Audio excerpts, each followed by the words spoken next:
Top quality और consistent performance के लिए सिर्फ सिल्वर पंप नाम याद रखना।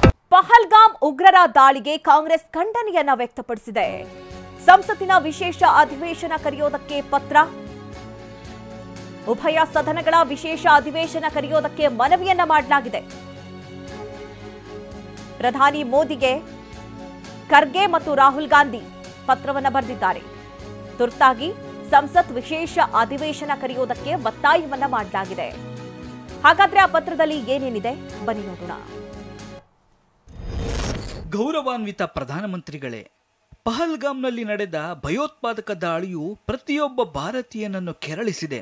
ಇಂತಹ ಕಠಿಣ ಸಮಯದಲ್ಲಿ ಭಯೋತ್ಪಾದನೆಯ ವಿರುದ್ಧ ಭಾರತ ಯಾವಾಗಲೂ ಒಟ್ಟಾಗಿ ನಿಲ್ಲುತ್ತದೆ ಎಂಬುದನ್ನು ತೋರಿಸಬೇಕು. ಸಂಸತ್ತಿನ ಎರಡೂ ಸದನಗಳ ವಿಶೇಷ ಅಧಿವೇಶನವನ್ನು ಕರೆಯಬೇಕು ಎಂದು ವಿರೋಧ ಪಕ್ಷವು ನಂಬುತ್ತದೆ. ಅಲ್ಲಿ ಜನಪ್ರತಿನಿಧಿಗಳು ತಮ್ಮ ಏಕತೆ ಮತ್ತು ದೃಢ ಸಂಕಲ್ಪವನ್ನು ಪ್ರದರ್ಶಿಸಬಹುದು.